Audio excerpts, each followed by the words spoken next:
Please be seated.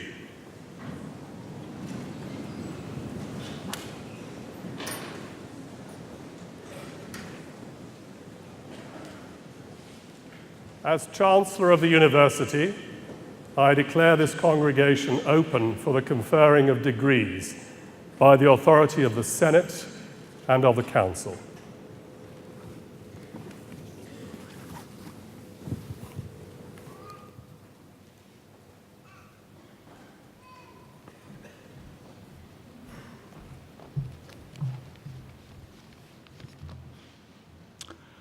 Lord Lieutenant, civic guests, parents, friends and graduands, as Vice-Chancellor, I am delighted to welcome you all to this degree congregation.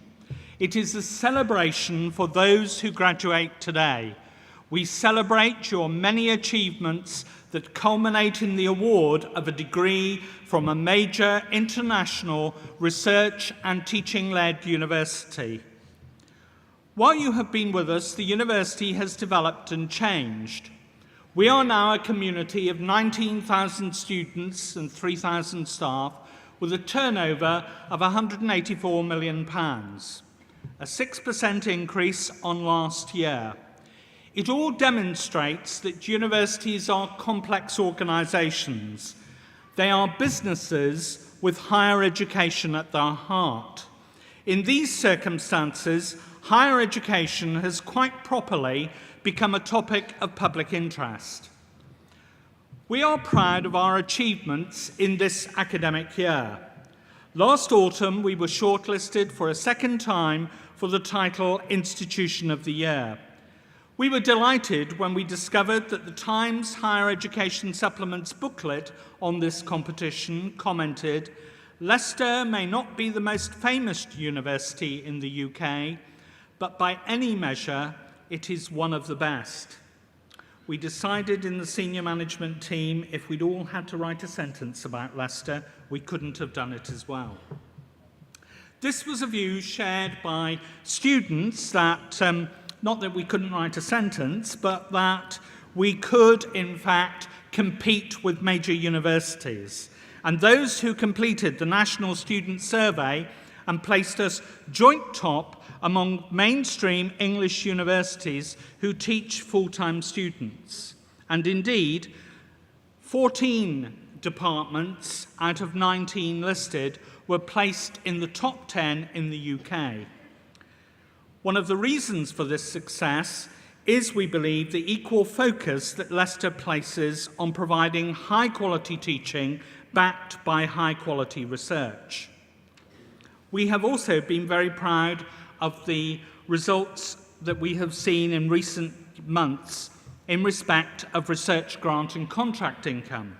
This year, this stands at £41 million by the end of May, a 73% increase from the same point last year. And finally, among the accolades this year, Leicester was placed in the top 20 in the Guardian League table, where 14 subjects were placed in the top 20 in the UK. Our position in the league tables has improved over the years, and we plan to go higher. Indeed, think of it like this: the higher we are placed, the greater the value of the degree you take with you today. But what contributes to our league table position? First, the development of teaching. National Teaching Fellowships have been awarded to our staff every year since they were developed 4 years ago. This year, a fellowship has been awarded to Dr. Liz Anderson from the medical school. As a leading teaching and research university, we see it essential to appoint leaders in their fields.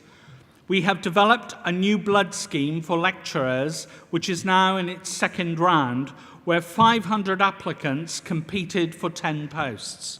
This group of appointments include people who are the research leaders of the future, who will enable us to develop our teaching and the teaching being done by leading-edge researchers.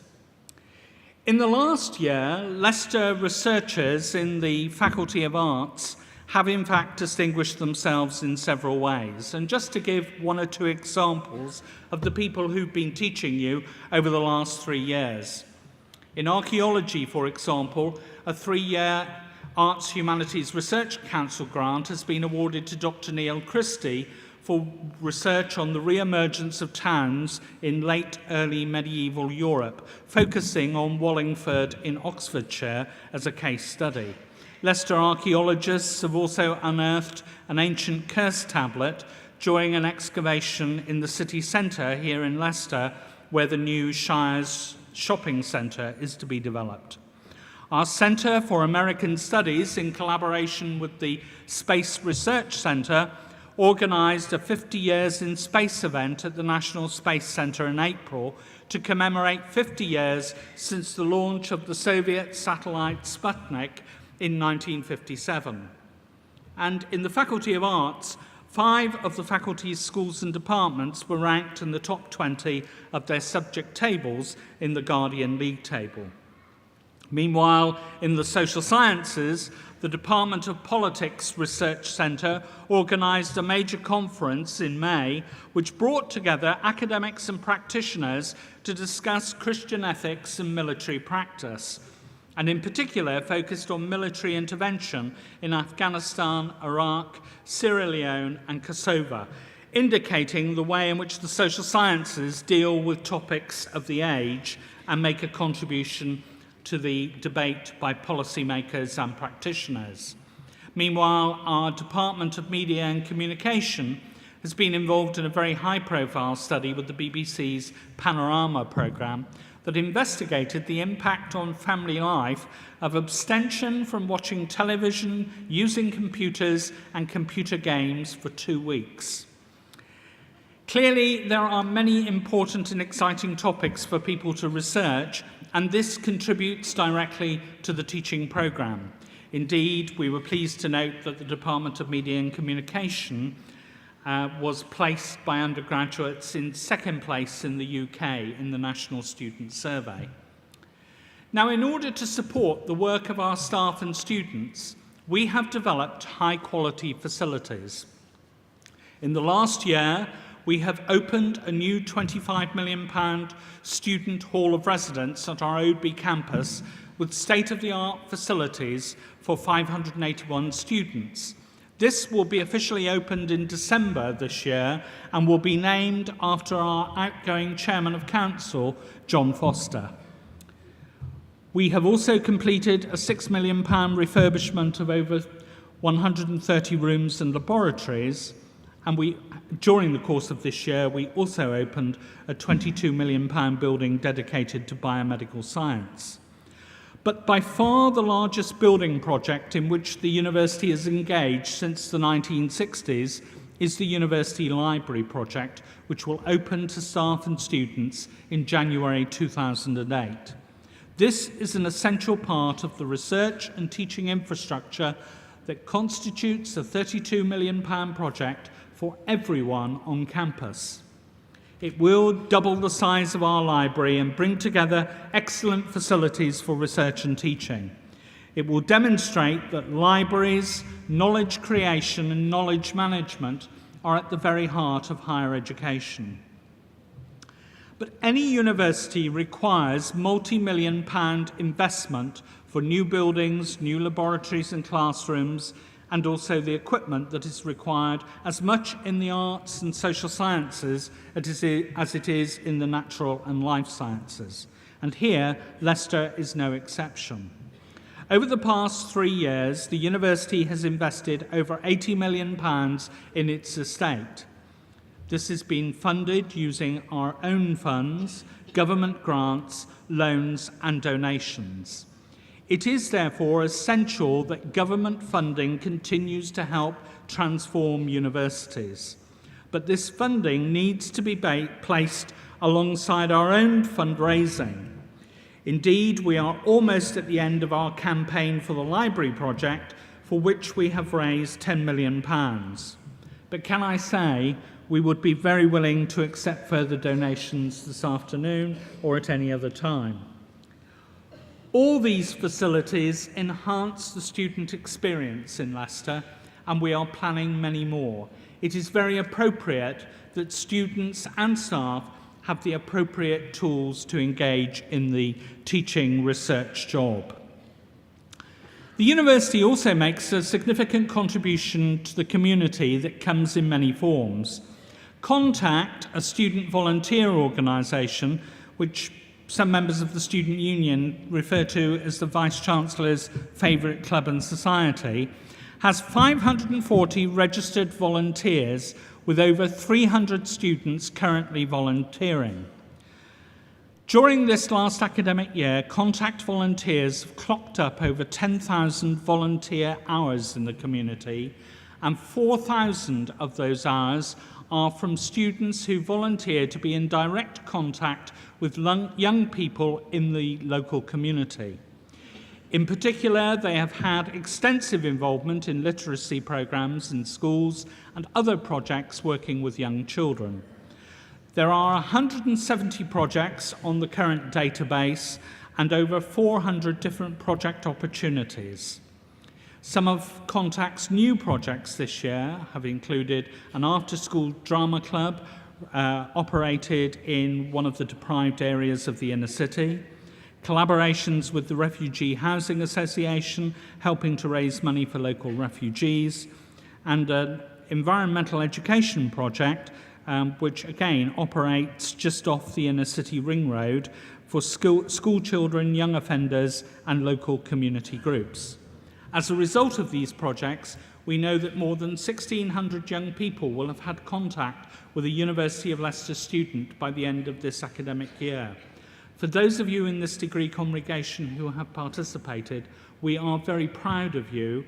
We are very proud of the contribution you have made to the work of the city, and I know that the people who you have helped will remember you forever because you have empowered them and you will have changed their lives.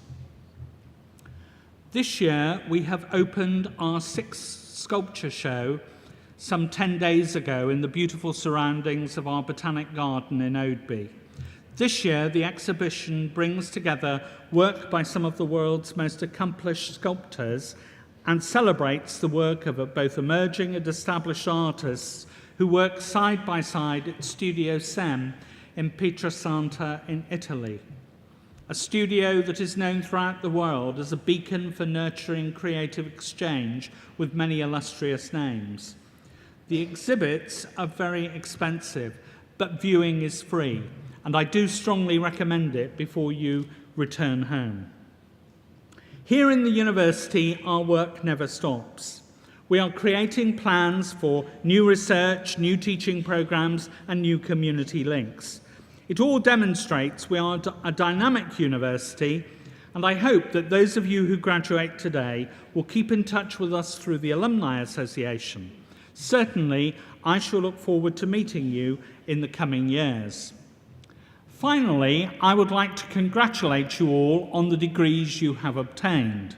And in particular, I would like to mention those from the distance learning programs, those who have studied part-time for their degrees, either at postgraduate or undergraduate level, because I know that many of the people who do so combine study in the university with a full-time job and also with many family responsibilities.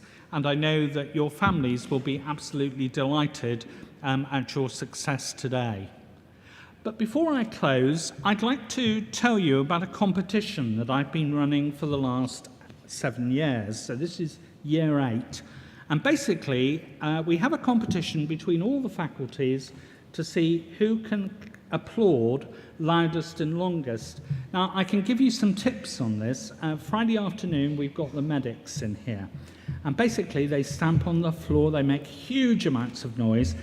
But last year, you know, the faculties of arts and social sciences combined came very, very close second. So I thought with a good bit of practice and, that inside information from me this afternoon, it would mean you would demonstrate how effectively you can do this. So what I'd like you to do is I'd like now to invite you to join me in showing your appreciation to your parents, relatives, friends and sponsors who have supported you through the university. So I will now ask the graduating class of 2007 to join with me in a round of applause for those people.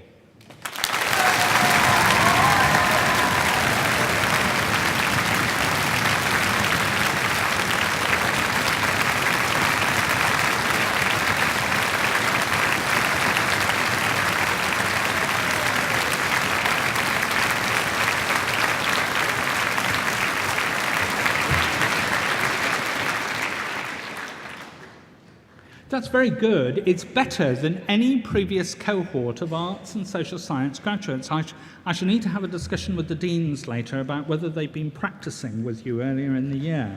But that's terrific, and the main thing this afternoon is to have a really great day, have a very enjoyable time, applaud your fellow students, and all good wishes to you in your future careers.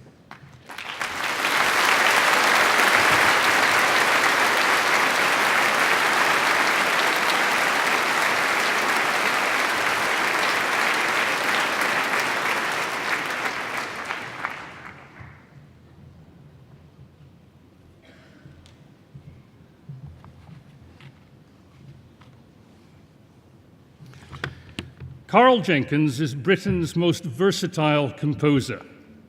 His music is known to all of us, even to those who don't think they could name any contemporary composer. The reason for this widespread familiarity is that his music constantly crosses from one genre to another and one audience to another.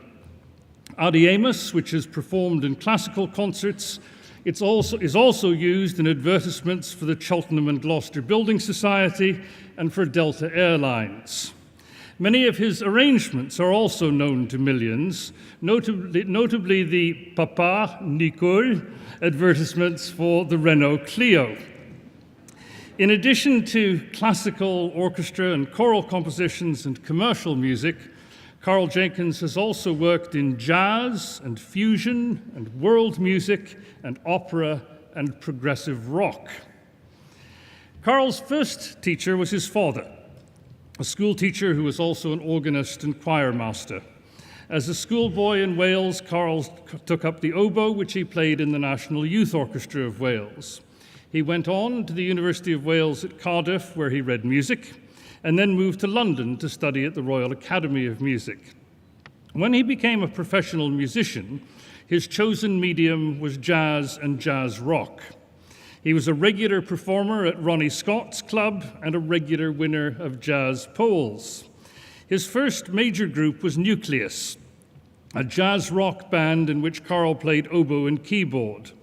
Not long after it was formed, Nucleus won first prize at the Montfort Jazz Festival.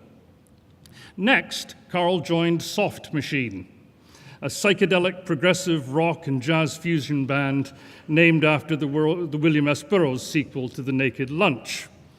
In 1973, Soft Machine recorded a double album called Six, in which Karl can be heard playing oboe, celeste, baritone and soprano saxophone, and electric and grand piano. Six went on to win Melody Maker's British Jazz Album of the Year award.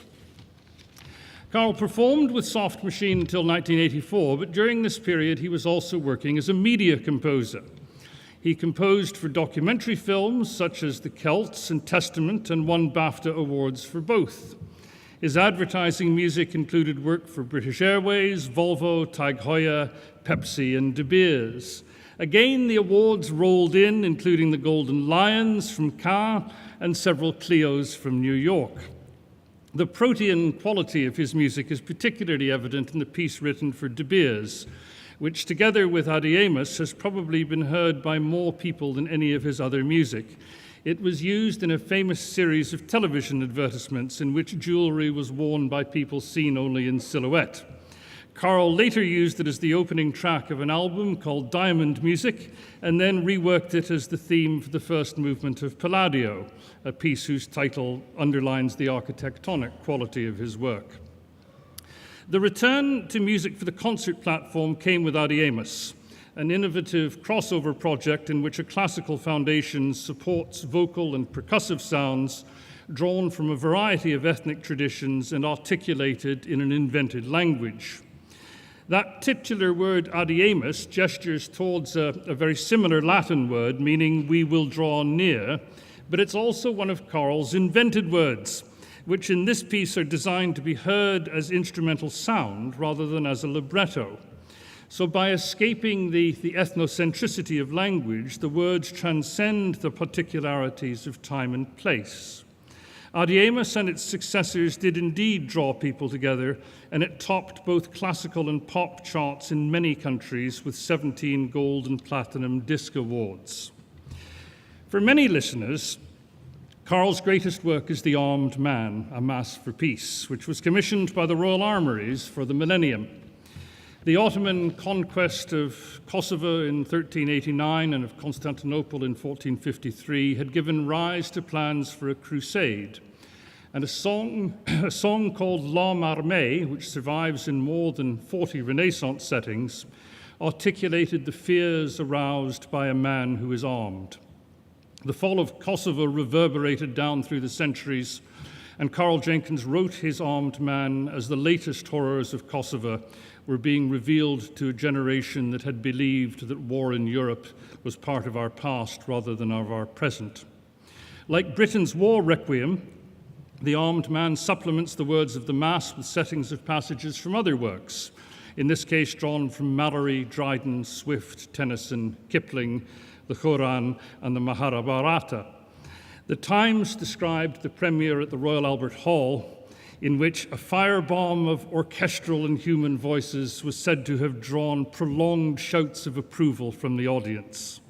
The piece has had over 300 performances in the past few years, two of the most recent being for Desmond Tutu in Cape Town and in Carnegie Hall in New York.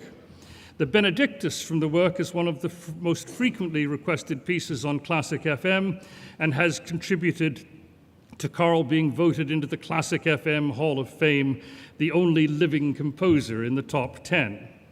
For those of us in Leicester, however, the definitive performance was in this very hall, where Karl conducted from this stage. Perhaps the most moving moment was a call to prayer by a muezzin who stood in the balcony behind me. Last year, Karl returned to Leicester to conduct his Requiem, again in this hall and again with the Leicester Philharmonia Choir. This time, the passages set to music included 5 Japanese haiku poems on the theme of death.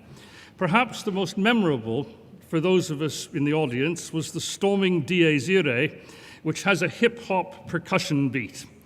The Requiem has become another chart topper, and the Dies Irae, in an extraordinary crossover, provides the soundtrack for the recent Lynx commercial. With commissions ranging from the Prince of Wales to the London Symphony Orchestra, Karl Jenkins continues to compose in a huge range of genres, sometimes assisted by his son Jody, a fellow graduate from the Royal Academy of Music.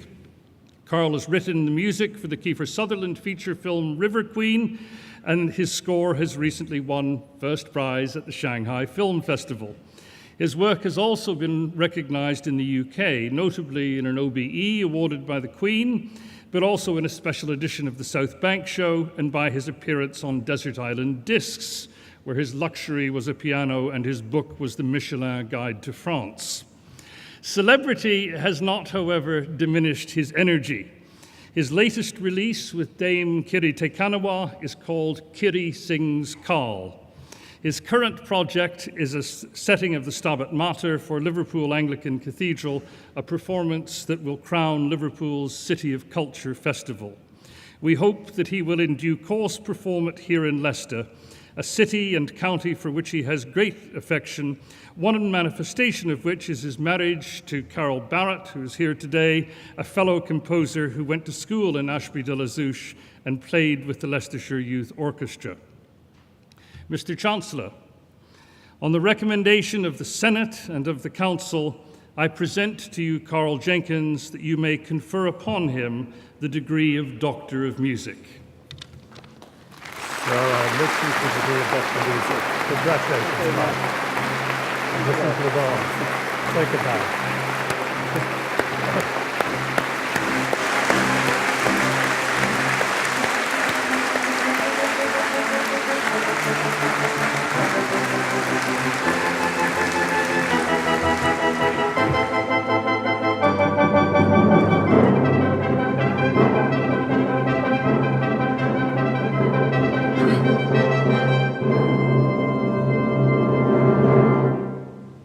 Thank you. Thank you for the music. Good afternoon, Lord Mayor, Mr. Chancellor, ladies and gentlemen. I express my deepest gratitude for this honour given to me by the University of Leicester. I'll be very brief. When I left university in the Royal Academy, I had no idea, absolutely no idea what I was going to do, other than I had this passion for music and wanted to be a musician. When I was at school and also going into university, classical composition at that time was what one laughingly called the squeaky gate variety, which means it was kind of plink-plock, very, very dissonant and very, to many people, incomprehensible. That's what attracted me to jazz, in that jazz music still worked within a tonal framework, and one could use keys, and the music was appealing at great rhythmic drive. So when I went to university, as I said, I had no idea where I was going, other than I was following this path of this passionate interest in music. I worked as a jazz musician. As you heard, I've had a pretty varied career. Rock musician, I wrote music for advertising, which was very educational in many ways, because one could work within different musical genres within the space of a week. One day it could be a symphony orchestra. The next, for example, I worked with Jack Bruce from Cream on a Renault commercial. So it was always interesting and different. Then when I came to Amos, all these different styles I'd learned and assimilated went into the kind of melting pot and came out in what I was doing then, which was Amos, and then on to the Armed Man and the Requiem and other works I'm writing now, where I constantly look outside the Western European influences. I look towards different cultures, whether in text or the use of certain instruments, ethnic percussion. The point of all this is that only when I came to this stage of my life, which is in my 40s, I suddenly found a home, a musical home. I've been a musical tourist for many years. And eventually I found something I was reasonably good at and communicated with people, which I think is very important. Lots of classical composers have lost that direct connection with the soul of people. And I think it's essential for a composer to have an audience. So my advice is, if you don't know what you're going to do at this point in time, is don't panic, because it might come to you later in life. And I think the path people should pursue is do what you love doing and what you want to do, and not what you think you ought to do, and more importantly, not what others tell you to do. So thank you, and best of luck to you all. Thank you.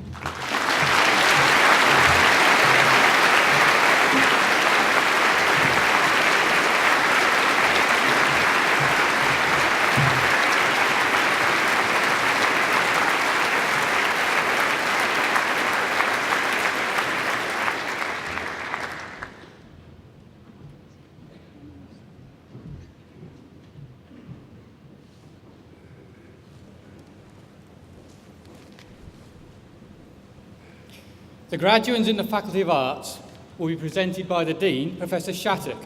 Will all graduates in the faculty please stand?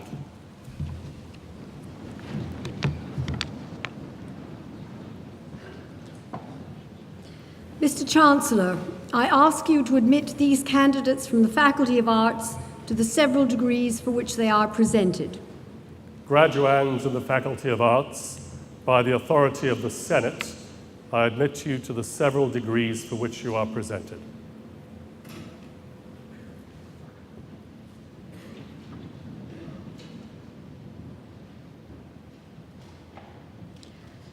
For the degree of Doctor of Philosophy, Erosini Boutsikas.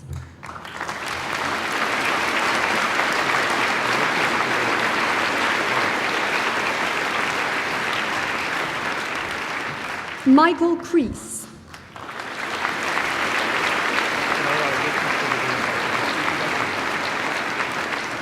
Matthew Godfrey.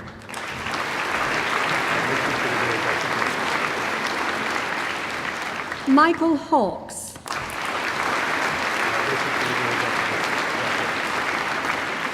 Daniel Stewart.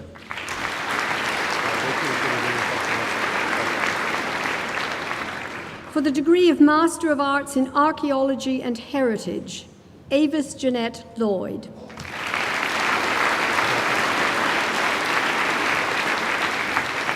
Francis Scardera.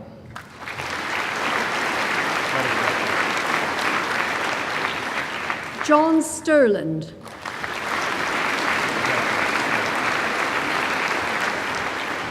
For the degree of Master of Arts in Humanities, Kelvin Uabi.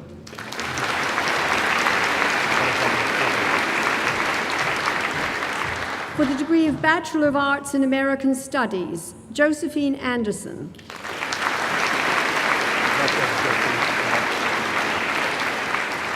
Elizabeth Blackett Howe.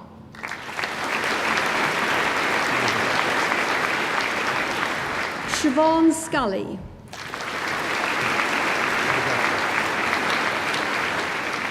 Lucinda Smith. For the degree of Bachelor of Arts in American Studies with a year in the USA, winner of the American Studies Dissertation Prize, Christopher Ackerley.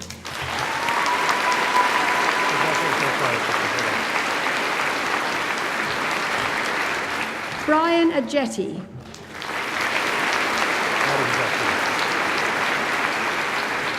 Leanne Blick. Owen Burke.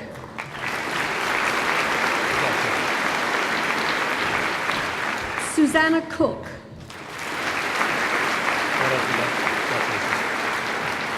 Rachel Corns. William Craig Barry. Robert Dale.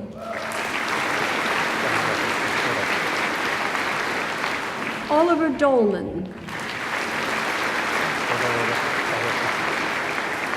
Catherine Fenner. Chloe Fernandez. Georgina Grubb.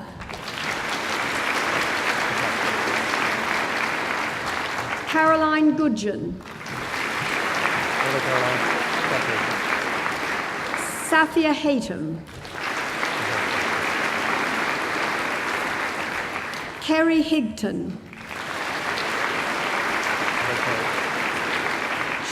Charlotte Holman. Liam Kent. Sinead Nichols-Say.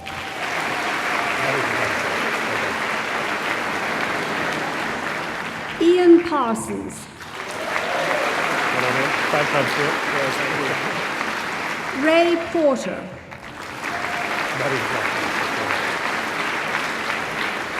Rahul Rana.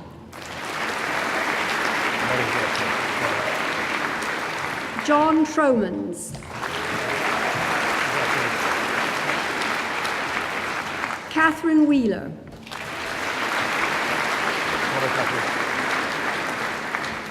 For the degree of Bachelor of Arts in Ancient History and Archaeology, Haley Booker.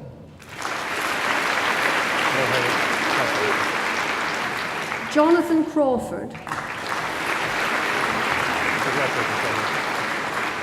Susanna Hunt.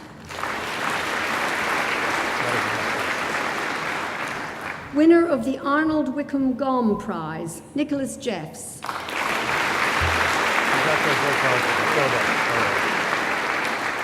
Laura Morell. Stuart Nash.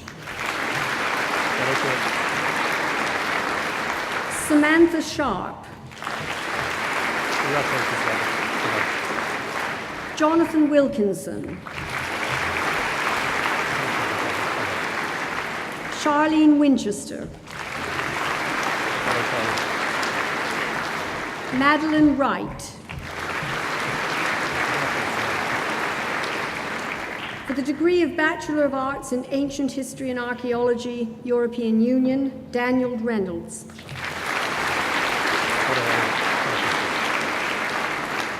For the degree of Bachelor of Arts in Ancient History and Archaeology, International, Michelle Knowles.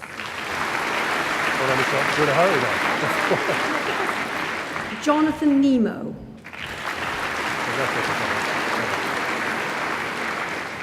For the degree of Bachelor of Arts in Ancient History and History, Anthony Brazier.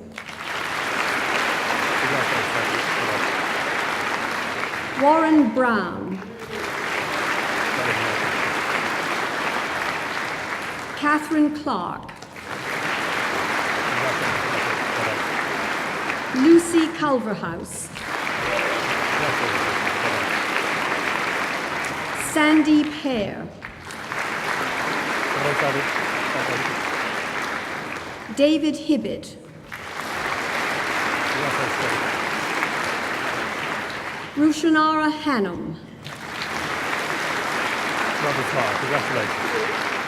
Amy Newton. Lucy Reed. Timothy Savage.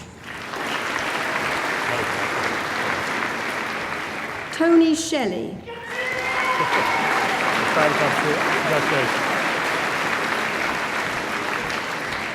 Lucy Thorpe.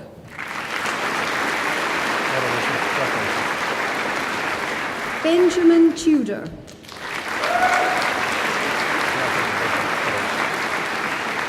Michael Wellborn. Catherine Wells. Emily Westwood. Alexander Wood.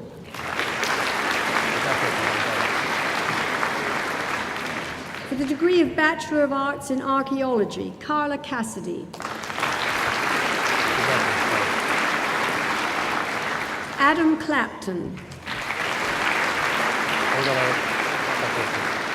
Megan Falconer. Laura Howells. Toby Knight.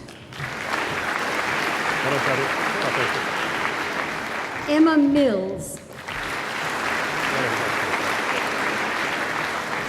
Nicholas Overton. Rachel Parsons. Sarah Jane Sturley.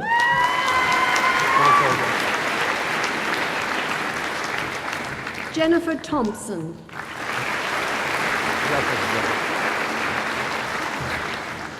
On the authority of the Dean of the Faculty of Science, for the degree of Bachelor of Science in Archaeology, Tom Black.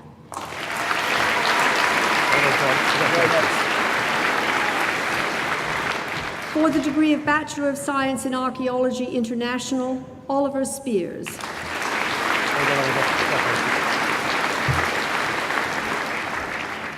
For the degree of Bachelor of Arts in History, Tom Agas.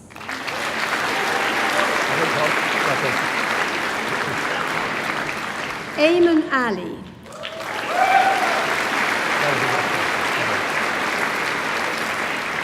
Richard Andrews.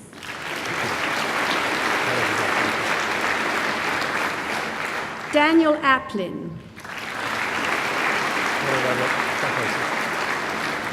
Haley Arrow. Lisa Avery.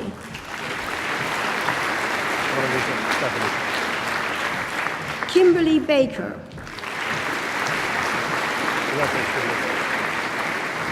Jack Beebe.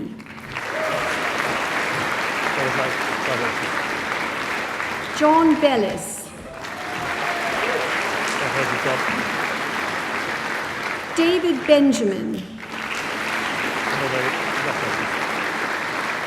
Polly Bentley.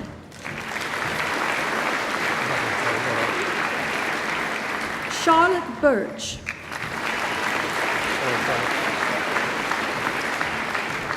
Rick Breeze.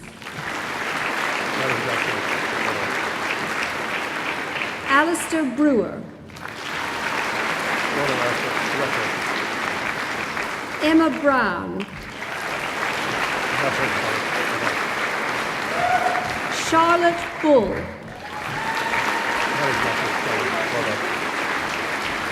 Amanda Kale.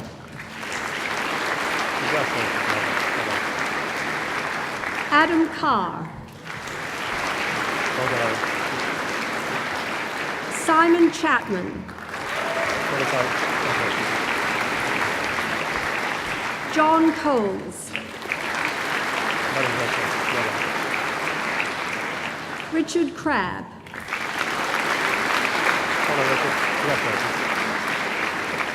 Jade Crowder.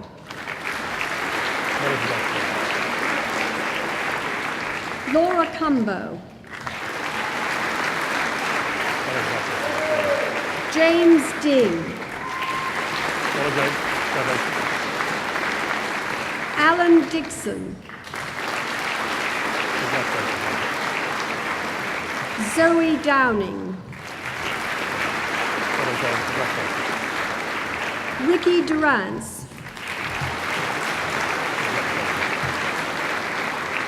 Nathaniel Forrester. Nicola Gamage. Adam Gardner.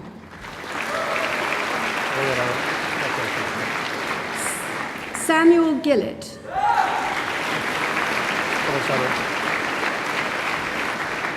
Jessica Hadfield.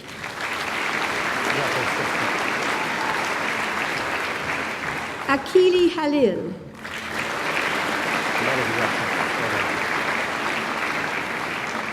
Jonathan Hamill. Emma Henderson. Matthew Henson. Joe Hockney. Jennifer Howells. Peter Hunt. Catherine Johnson. Kate Jones. Maimona Khan.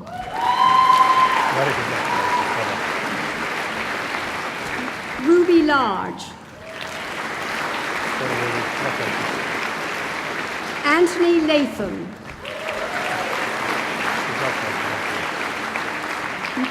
Megan Letham. Anne-Marie Liturgeon. Robin Lomax.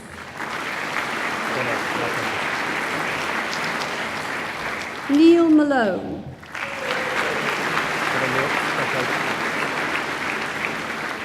Georgina Marriott. Thomas Marsden. Andrew Marshall.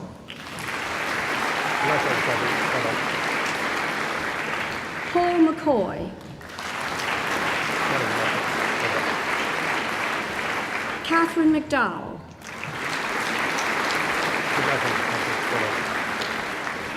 Katie McGee.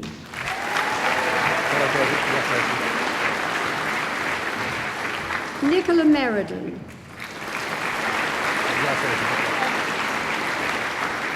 Richard Milner.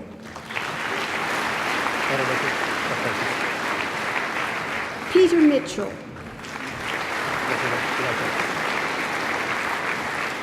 Grace Murphy.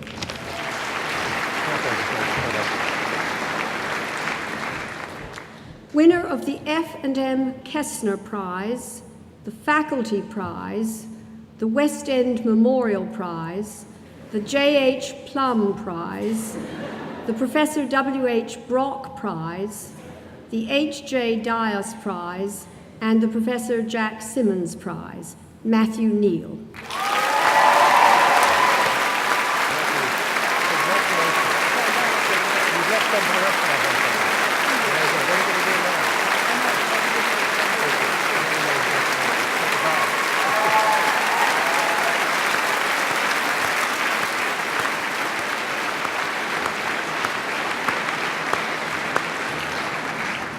Malcolm Noble.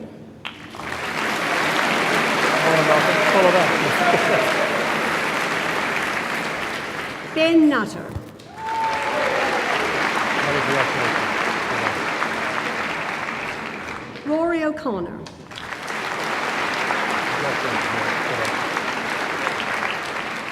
Joseph Orton.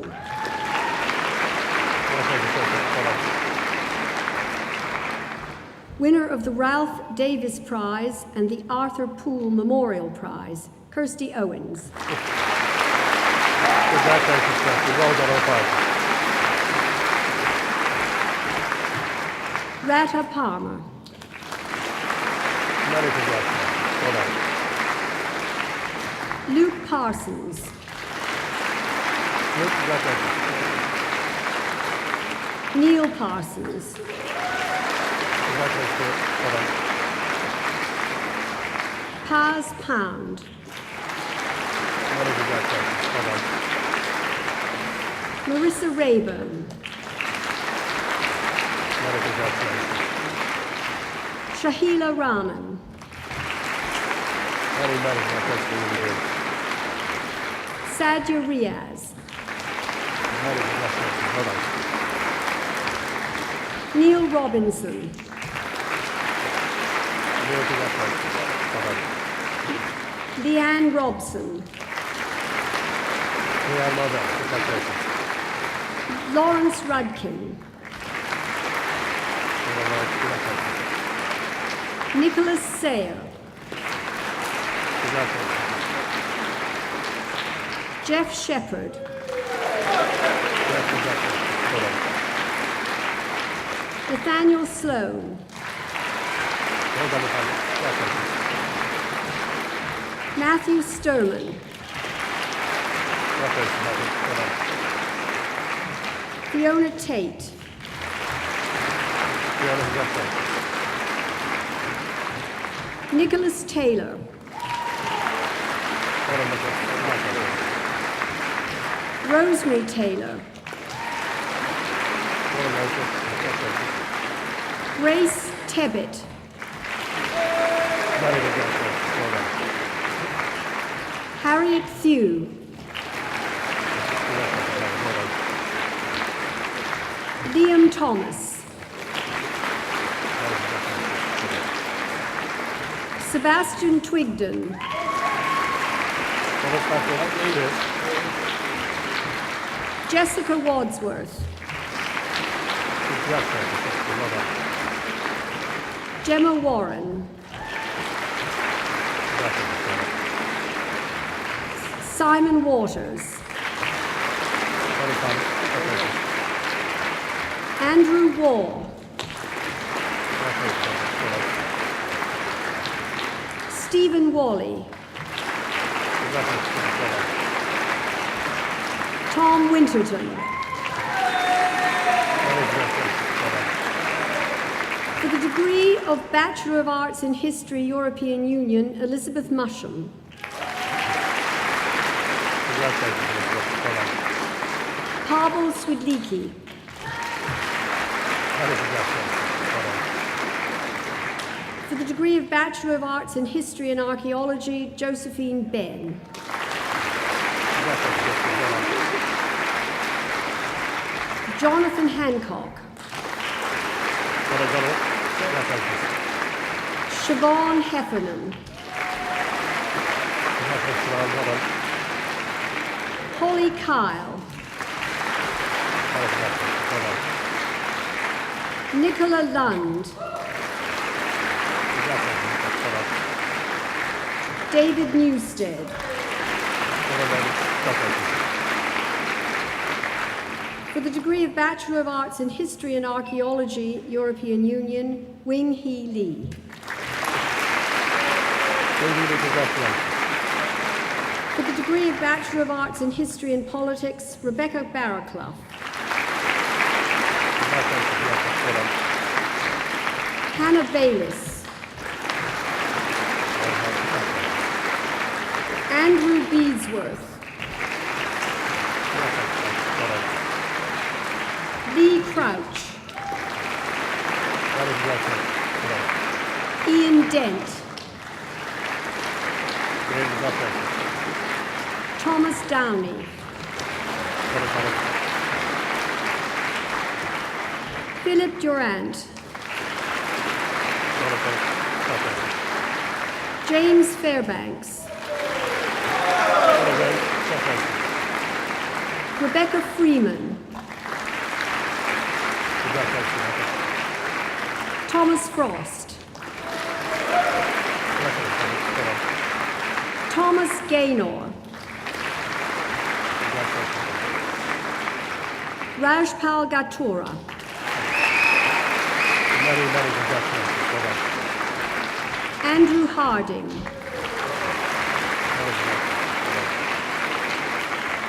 Winner of the Alfred Pomerantz Prize, Robert Harding. Well done, Robert. Congratulations on the prize. Well done. Neil Harrison. Well done. Anthony Hill. Well done, Anthony. Congratulations. David Hodges. Tom Hodgson. Got a time cover. Simon Jacobson. What a time. Elizabeth Lawson. Well done, Elizabeth. Congratulations. Kate Lehane. Very congratulations. Well done. Nathan Michael. Congratulations. Well done. Marco Miotto. Very congratulations. Well done. Sadie Moore. Congratulations. Well done. Christopher Penny. Well done, Christopher. Congratulations. John Percival. Well done. Congratulations. Adam Piplica. Congratulations. Well done. Hugh Podmore. Christopher Polly.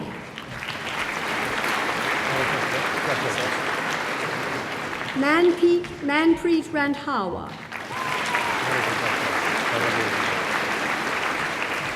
Jonathan Sheen.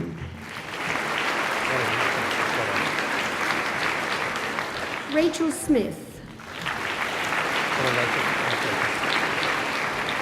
Rebecca Vernon.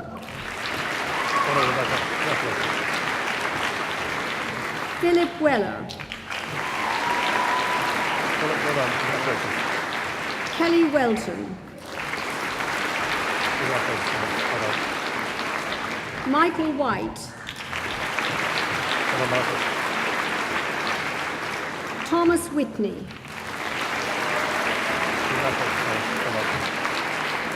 For the degree of Bachelor of Arts in Humanities, Sally Booker.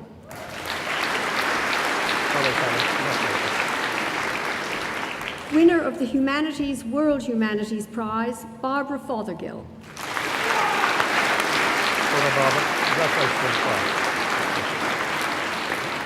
Sonia Grant.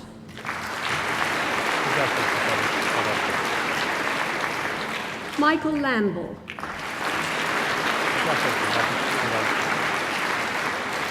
Priscilla Lane.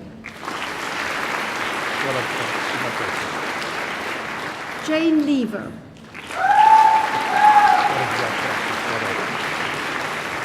Bridget Masters. Winner of the Humanities World Humanities Prize, Tracy Major.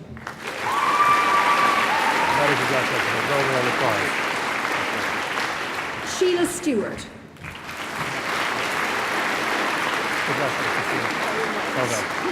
Ian Swirls.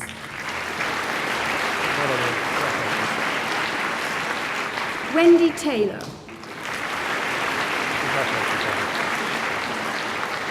John Woolley. For the degree of Bachelor of Arts in World Humanities, Denise Challoner.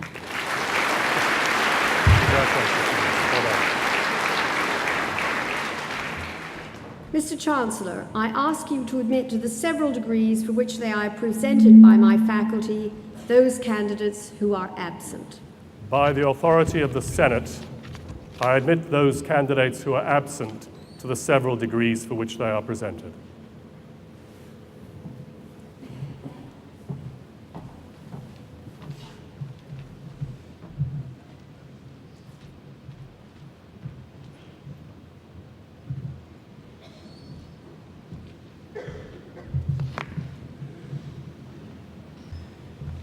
Dame Suzi Leather was appointed as Chair of the Charity Commission for England and Wales in August 2006. The Charity Commission is that non-ministerial government department which regulates registered charities, including most religious organisations and many schools in England and Wales. It answers directly to Parliament. Previously, she was Chair of the Human Fertilisation and Embryology Authority, which licenses and monitors human embryo research and the clinics which carry out in vitro fertilisation. These two organisations have very high profiles and attract perhaps more than their fair share of controversy.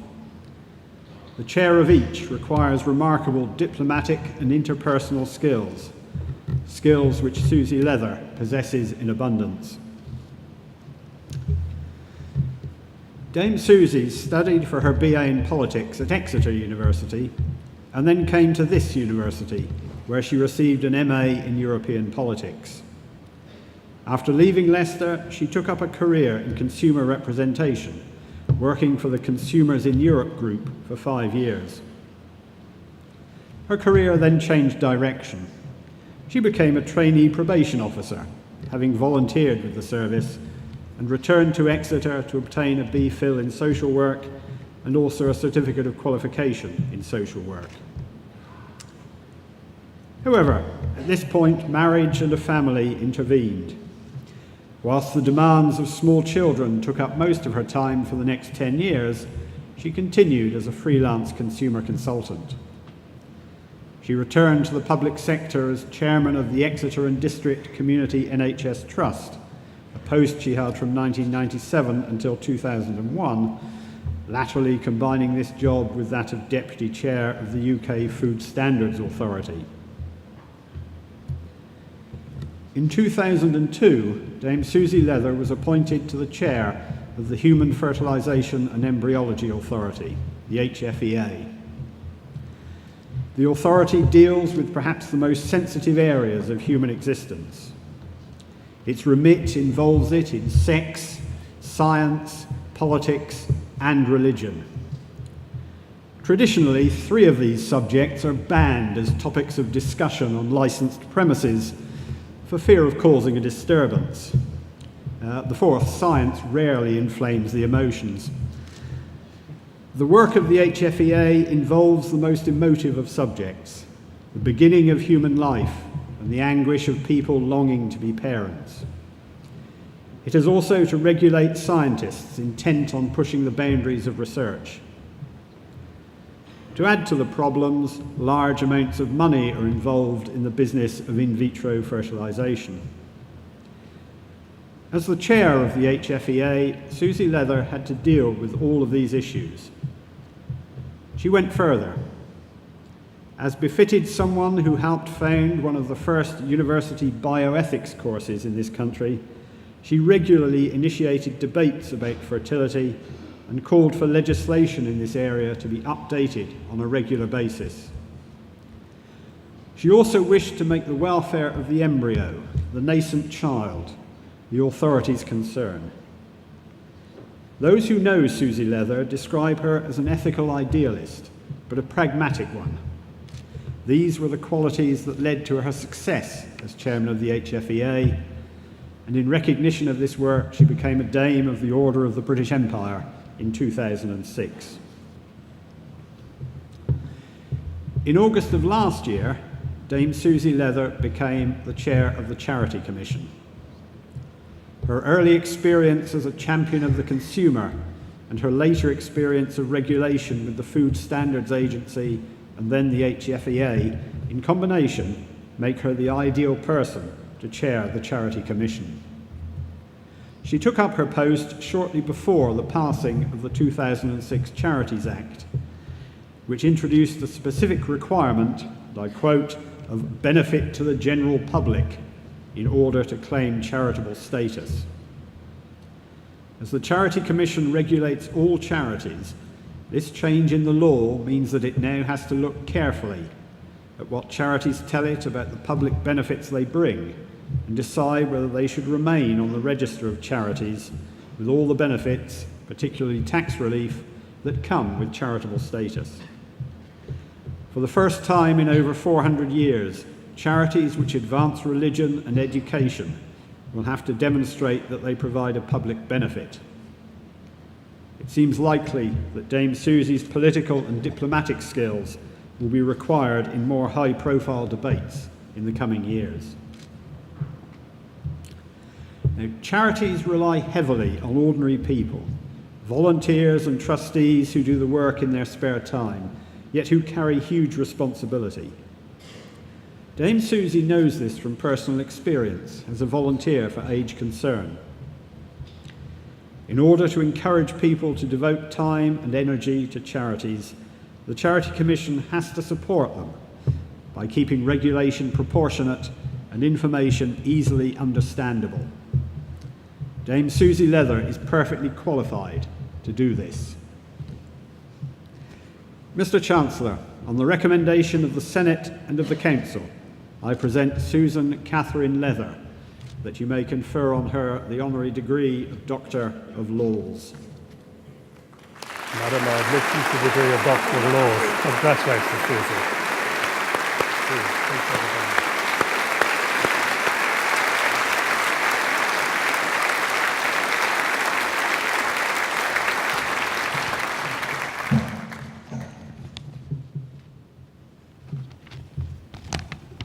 Chancellor, Vice-Chancellor, ladies and gentlemen, especially graduates and graduands.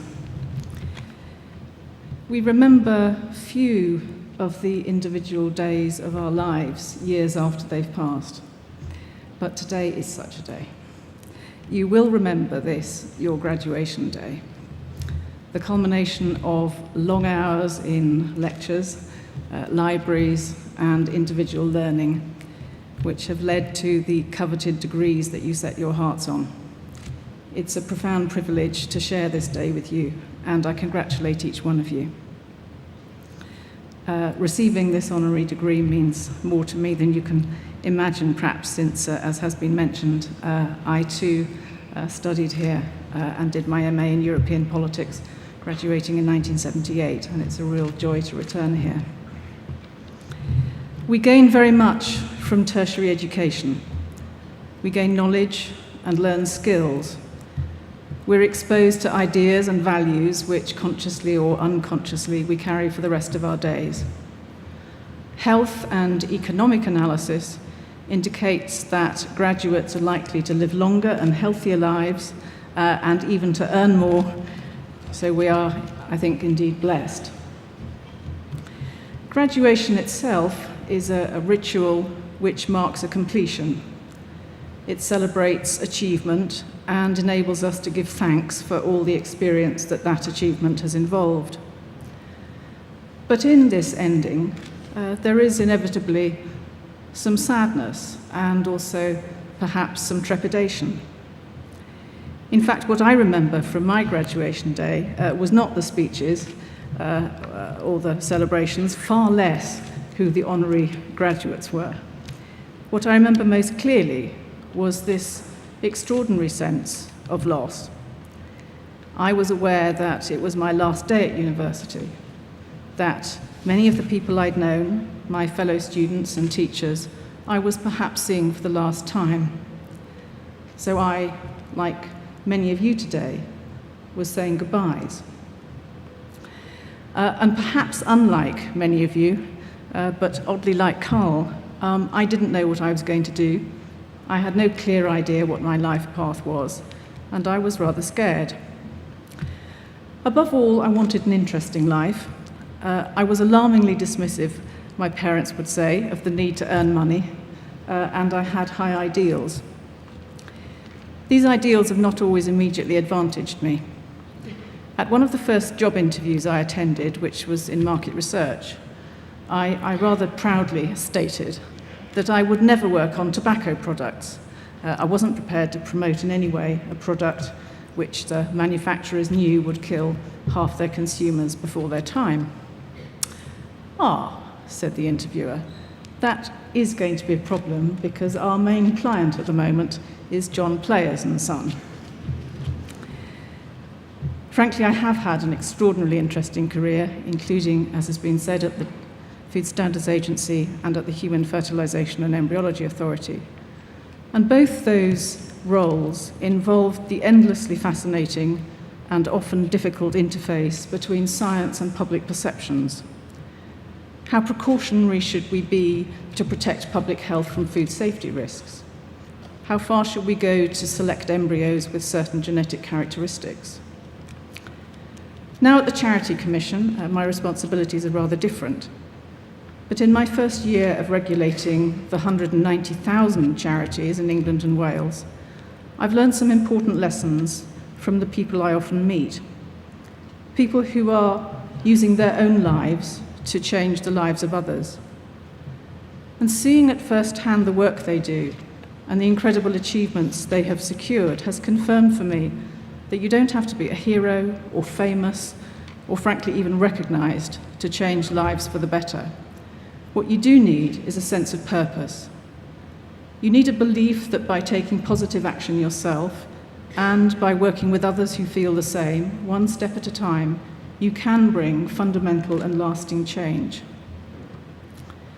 The world is already changing very fast, but the direction of change and the impact on the kind of society we live in, I think will depend at least as much on what we do outside work as inside work. We will need to fight hard to maintain social cohesion as income differences, cultural and social separation, and different notions of what the good life means prise us apart from our fellow men and women.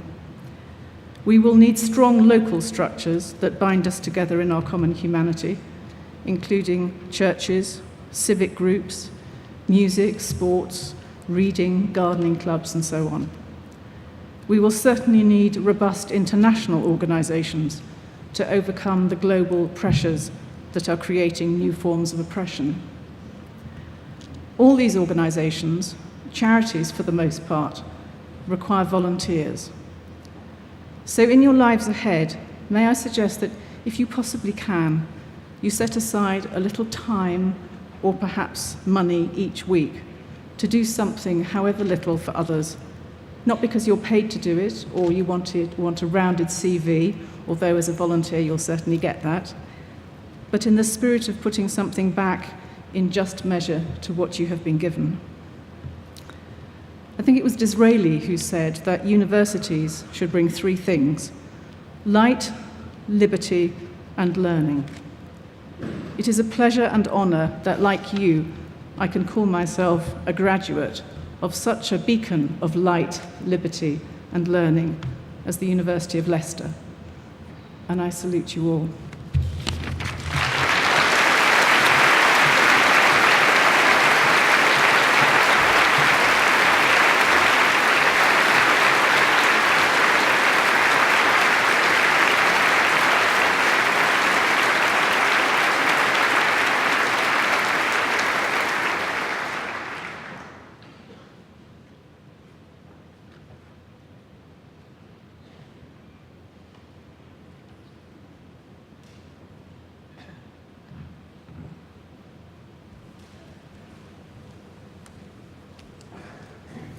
The graduates in the Faculty of Social Sciences will be presented by the Dean, Professor Jackson.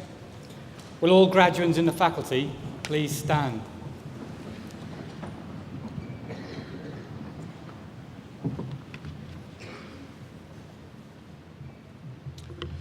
Mr. Vice-Chancellor, I ask you to admit these candidates from the Faculty of the Social Sciences to the several degrees for which they are presented.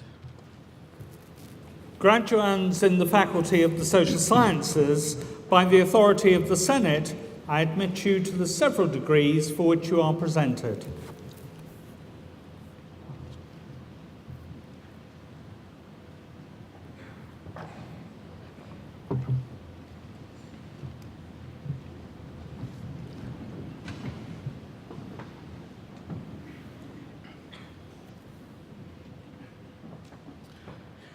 For the degree of Doctor of Philosophy, Cathy Holt.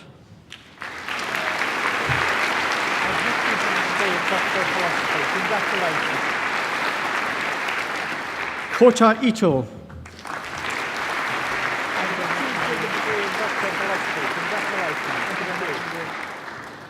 Lino Santa Cruz Motsuzumo.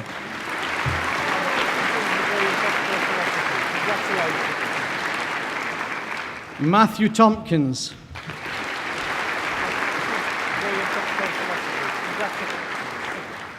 Claire Townsend.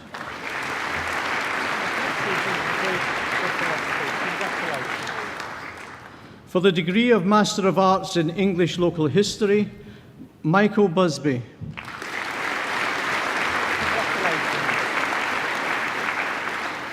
Winner of the Richard McKinley Prize, Andrew Campbell.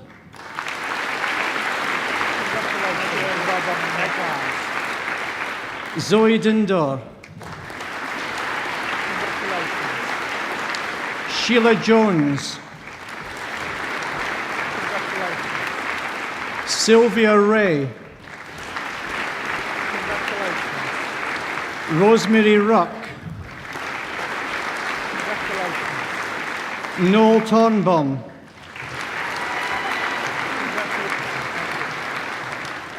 For the degree of Master of Arts in Mass Communications, Charlo Bonici.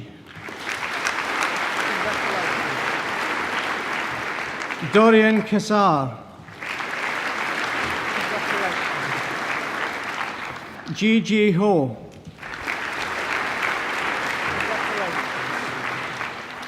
Ting Ting Lee.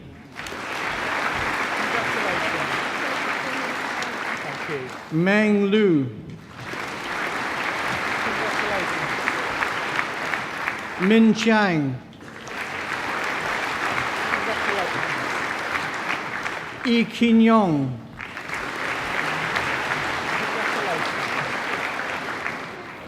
For the degree of Master of Science in Media and Communications Research, Wan Di Zhang.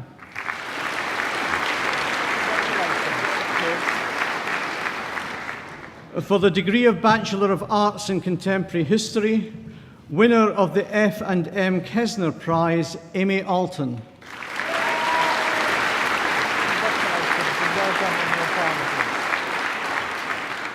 Jack Bettles. James Billington. Simeon Bright. Rosalind Karavic. Ashley Cox. Emma Fowle. Nicola Geeson. Alexander Klimizin. Alex Libby. Ross Marshall. Sarah McCallum. Jenny Noakes. Laura Oldroyd. Karanjit Punia. Alex Sixton. Thomas Smith. Daniel Story. Richard Summerfield. Liam West. Luke Wheeler. For the degree of Bachelor of Arts in International Relations, Jonathan Belshaw. Matthew Burrows. Robert Churchman. Clancy Connolly.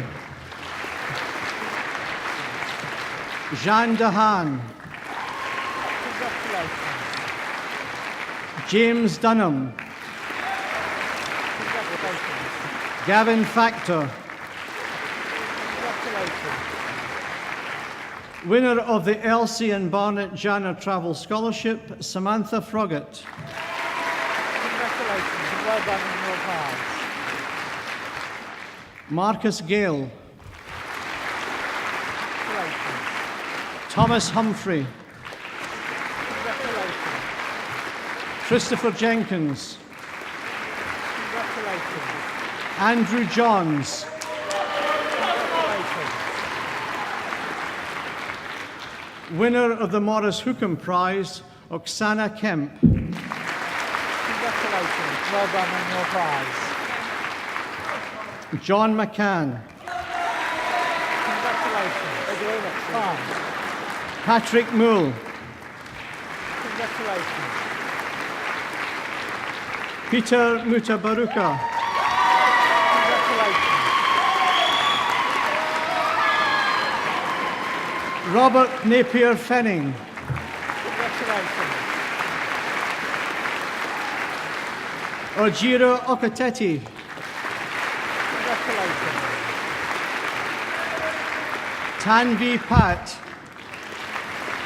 Congratulations. Thank you. Richard Slater. Congratulations. Peter Whitehouse.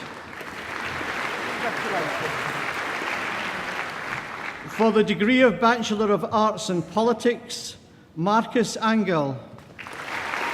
Congratulations. To Bassem Bashir. Congratulations. Carolyn Bignell.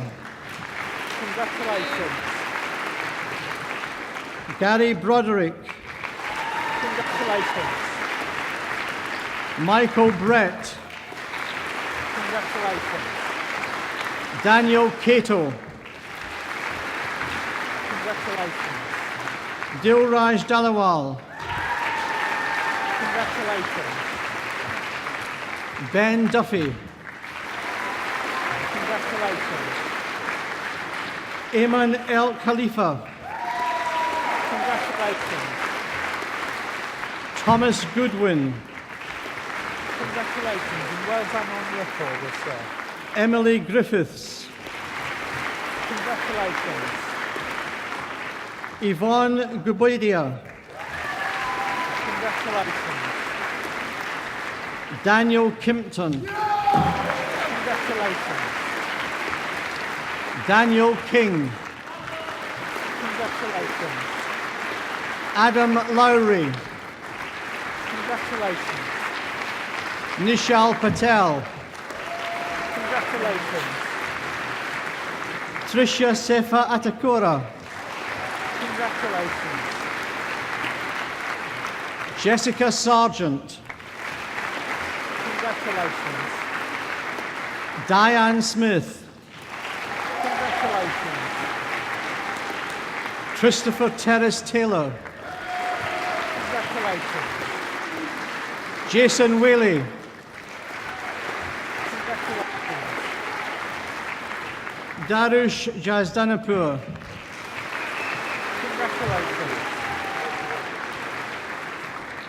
For the degree of Bachelor of Science in Communications and Society, Sam Benzie. Congratulations.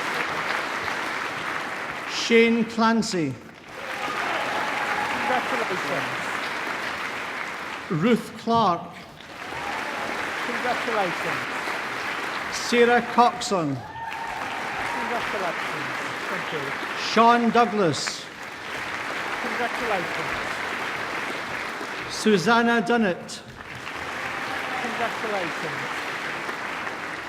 Sobia Fatima. Congratulations. Kirsty Howell. Congratulations. Li Huang. Congratulations. Alexander Jackson. Congratulations. Winner of the Media and Communications Best BSc Level 3 Student Performance Prize and the Media and Communications Best BSc Dissertation Prize, Emily King. Congratulations and well done on your prizes.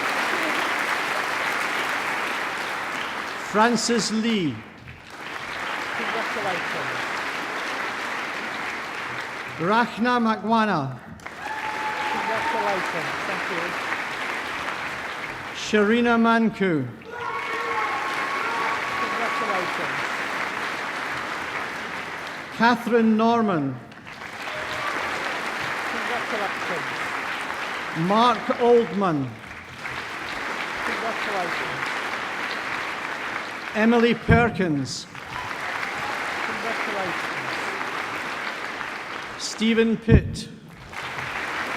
Congratulations. Alicia Porter. Congratulations. Melanie Rayford. Congratulations. Data Sampura. Congratulations. Hara Sood. Congratulations. Ben Walker. Congratulations. Iyaz Yakub. Congratulations.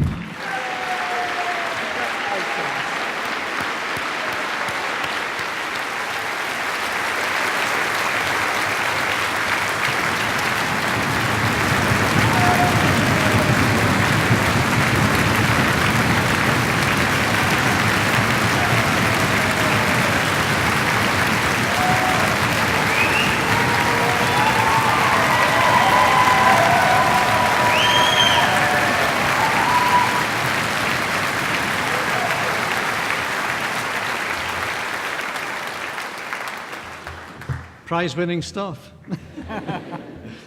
Mr. Vice-Chancellor, I ask you to admit to the several degrees for which they are presented by my faculty those candidates who are absent. By the authority of the Senate, I admit those candidates who are absent to the several degrees for which they are presented.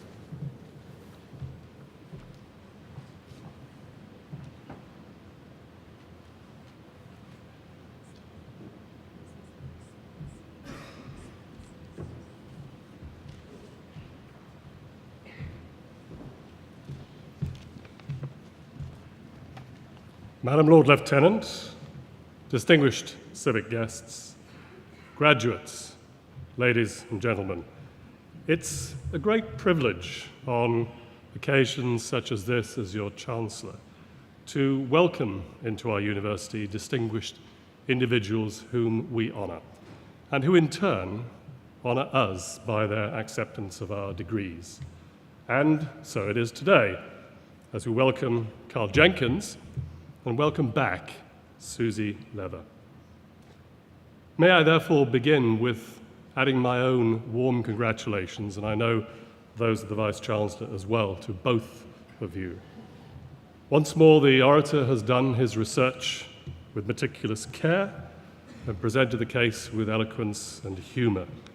We salute your many and diverse achievements, and we thank you for joining us here today on this happy occasion. But I'm sure you, our honorands, would nevertheless join me in giving pride of place to all of you today for whom this marks the culmination of a period of study at the University of Leicester. In many cases, after many, many years of hard work. Studies which, for many of you, of course, will have brought you here to the campus, but for equally increasingly large numbers of you, taken you to a computer screen, perhaps down the road, perhaps several thousand miles away, thanks to the internet and distance learning. However you've achieved this milestone, however, you are all now graduates of the University of Leicester. I salute you all, and it is a great pleasure for me personally to share this day with you and your families and friends. As it's very much a day of celebration, I shall be brief so that you can get back to your families and see what the vagaries of this English summer have brought us while we've been in here for the past 2 hours. I dare say you may well also uncork a bottle or two later. But before I let you go, just a few thoughts.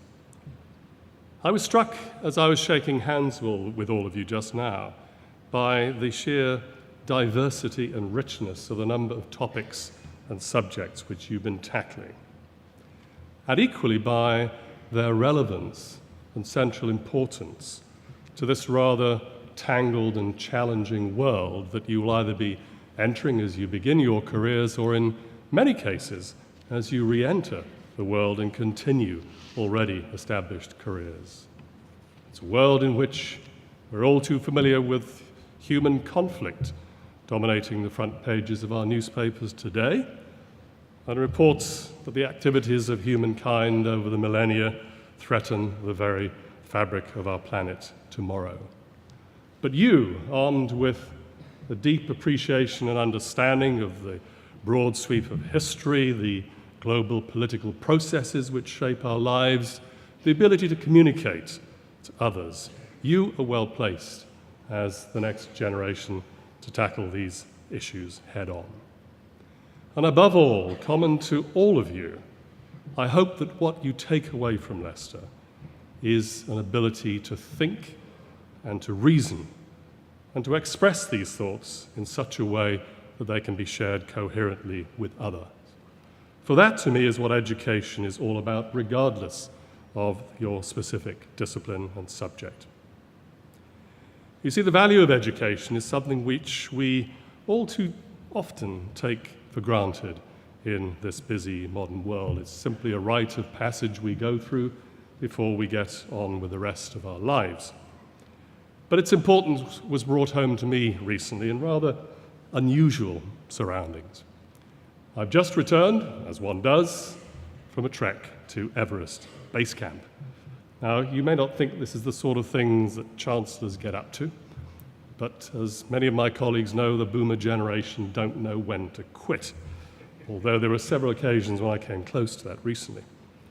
A group of 20 or so of us intrepid souls with, I'm delighted to say, our son, spent 2 weeks in May in the glories of the Khumbu Valley in Nepal.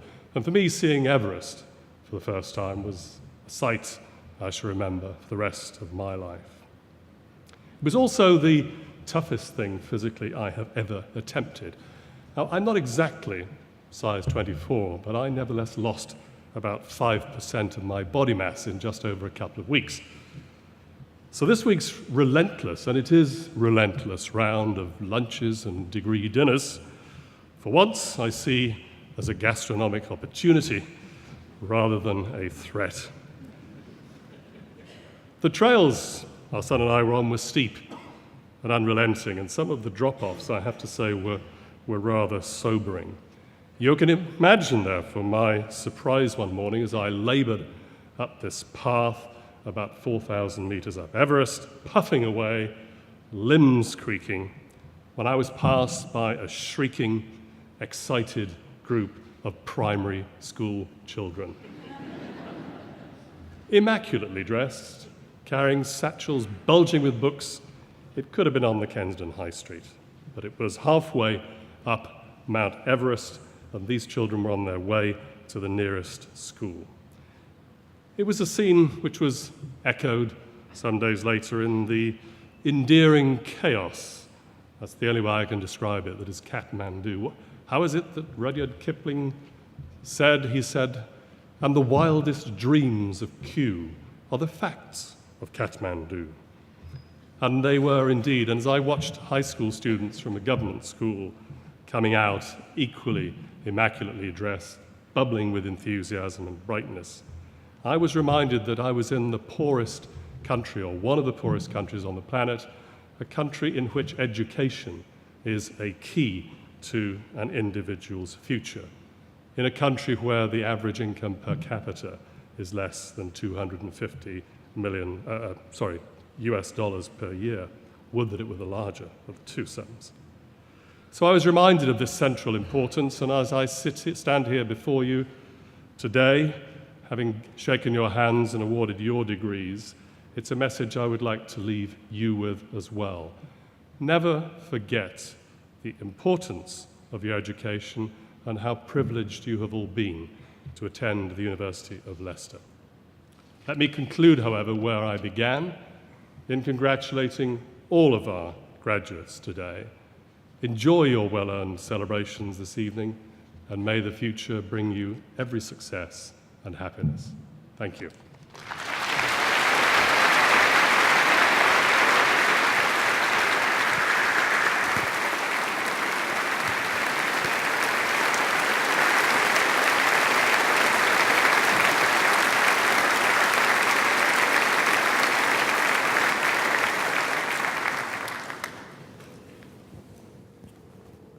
I now declare this congregation closed.